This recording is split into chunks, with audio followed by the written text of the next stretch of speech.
Mafia pengacara Marcella Santoso, 2 gelar tersangka dalam 2 minggu. Bukan karena prestasi, tapi karena nyogok dan ngerecokin penyidikan. Multitalenta ya mbak. Kasus pertama, nyuap 60 miliar rupiah buat nyelamatin 3 korporasi di kasus korupsi CPO. Biar hakimnya bisa kasih vonis lepas.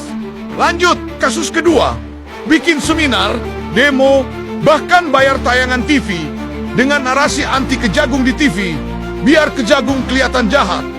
Marcella ngakunya advokat, tapi kerjaannya malah mirip tim kreatif Black Campaign. Padahal kiprah hukumnya nggak main-main. Pernah bela Harvey Muiz, Rafael Alun, anak buah Sambo, semua kasus kakap.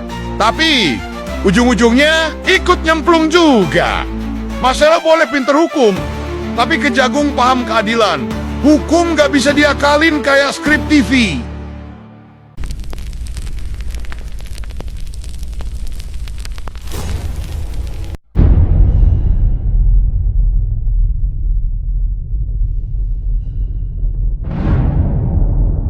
Saya ingin menyampaikan dari hati saya yang paling dalam terkait dengan perkara pasal 21, kasus timah, kasus CPO, dan kasus gula, bahwa saya menyadari di dalam proses penanganan perkara ini terdapat postingan yang sebenarnya sama sekali tidak terkait dengan perkara yang ditangani, antara lain terkait dengan isu kehidupan pribadi Bapak Jaksa Agung, isu Pak Jampitsus, isu Bapak Dirdik, dan bahkan terdapat juga isu pemerintahan Bapak Presiden Prabowo seperti petisi RUU TNI dan juga Indonesia Gelap.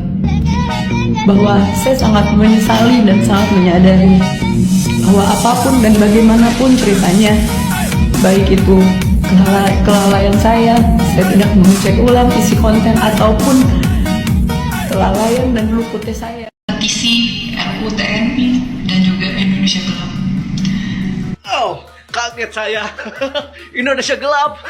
Mana artis-artis yang kemarin menyuarakan Indonesia Gelap? Mana konten-konten kreator yang kemarin teriak-teriak Indonesia Gelap? Bahkan sampai demo turun ke jalan menyuarakan Indonesia Gelap, Indonesia Gelap. Bos Buzzermu nih, Marcella Santoso CS, mengaku sempat buat konten negatif terkait RUU TNI dan Indonesia Gelap. Tersangka kasus perintangan penyidikan dan penuntutan kasus CPO Timah dan kasus importasi gula, Marcella Santoso mengaku sempat membuat konten negatif berkaitan dengan rancangan Undang-Undang TNI dan Indonesia Gelap. Tujuannya untuk menyerang pemerintahan Prabowo Subianto dan Gibran Raka Buming Raka. Dan diduga konten-konten negatif itu berbayar alias tidak gratisan dong. Ayo, yang kemarin teriak-teriak paling kencang tentang RUU TNI dan Indonesia Gelap, siapa di sini?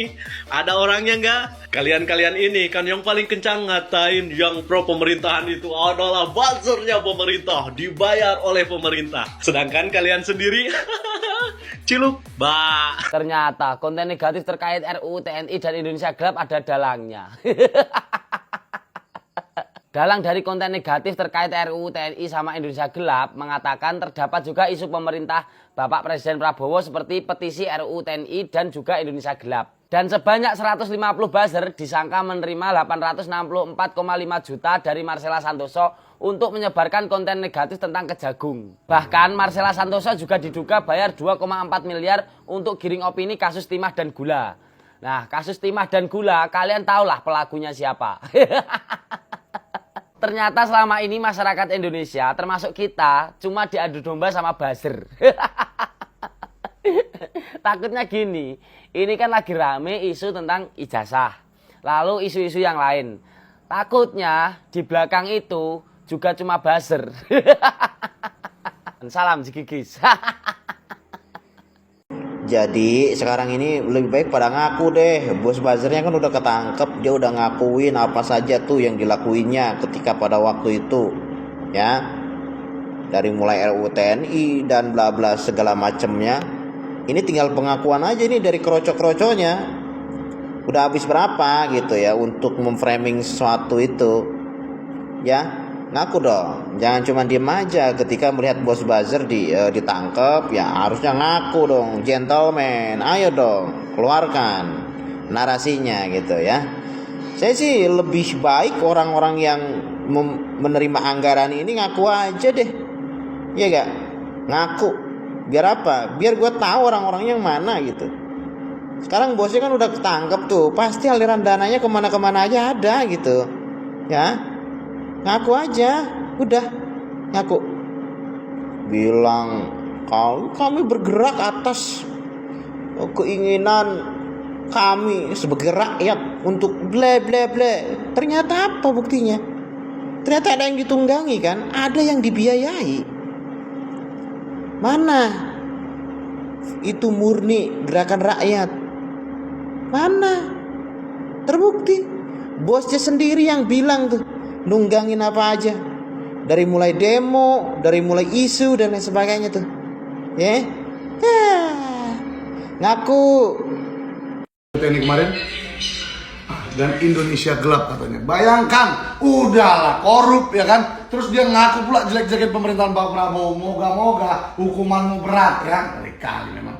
Loh, ternyata sosial media Indonesia selama ini tuh ada yang ngatur, ada yang bayarin, dan orangnya baru aja ngaku. Namanya Marcella Santoso, dia mengakui semua tindakannya di depan publik yang bikin masyarakat kaget. Jadi selama ini kita ribut, saling benci, saling tuduh, semuanya itu direkayasa sama orang ini salah satunya. Jadi Marcella ini mengeluarkan dana sampai 800 juta lebih, hampir 1 M, buat membiayai pembuatan konten-konten negatif. Kayak demo Indonesia gelap, narasi hoax soal RUU TNI, sampai serangan terhadap Jaksa Agung, dan semua itu ternyata disetir sama uang. Jadi selama ini, dibalik banyaknya hashtag sama video viral yang penuh kemarahan, ada uang miliaran yang mengatur arah opini publik. Dan kalau kita pernah tiba-tiba nih benci sama seseorang atau malah jadi benci sama negara kita sendiri karena konten, ya kita udah jadi salah satu korbannya. Pertanyaan besarnya, dari mana Marcella mendapatkan dana sebanyak itu buat ngatur opini kita? Jadi ternyata semua dana itu didapatkan dari tempat Marcella bekerja, yaitu sebuah kantor hukum yang namanya AALF. Dan kantor hukum AALF ini terkenal udah jadi langganan kuasa hukumnya para terdakwa koruptor di Indonesia. Mereka pernah jadi kuasa hukumnya Rafael Alun, pernah jadi kuasa hukumnya Harvey Muiz, dan masih banyak lagi. Jadi duitnya dari mana? Ya dari mereka, para koruptor-koruptor di Indonesia. Jadi musuh besar kita itu ya emang koruptor, guys. Mereka bisa nih keluarin duit miliaran buat ngatur opini publik, bikin ribut, melemahkan pemerintah, sampai ngerusak kepercayaan rakyat sama negaranya sendiri. Yang dimana ujungnya mereka ini bisa bebas ngeruk duit sama kekayaan negara sebanyak-banyaknya. Memang mengerikan, tapi itu sedang terjadi di negara kita. Kalau dunia lagi berjuang bareng Iran buat ngelawan Israel, kita juga lagi berjuang buat lawan para koruptor licik di Indonesia. Tapi nggak tahu, gimana menurut kalian? Baru 2 minggu, tapi namanya sudah heboh di mana-mana. Marcella Santoso, pengacara 1 juta masalah jadi tersangka. Kasus pertama langsung berat, Marcella terseret suap 60 miliar Hakim Pengadilan Negeri Jakarta Pusat. 3 perusahaan besar bebas dari vonis korupsi. Gila ya, belum sempat klarifikasi, 3 hari kemudian tersangka lagi. Kali ini Marcella diduga jadi otak di balik demo bayaran seminar settingan, bahkan bayar media buat jelek-jelekin Kejaksaan Agung, ratusan juta digelontorkan salah satu direktur berita supaya berita-berita hoax kejagung tayang. Kacau memang. Jangan lupa, Marcella ini bukan nama baru di dunia orang bermasalah. Dia pengacaranya Rafael Alun, Harvey Muiz, sampai anak buah Ferdi Sambo. Pertanyaannya, masih pantaskah Marcella Santoso dipanggil advokat? Atau sudah waktunya Marcella masuk jeruji besi hukum karena nggak pernah bersih?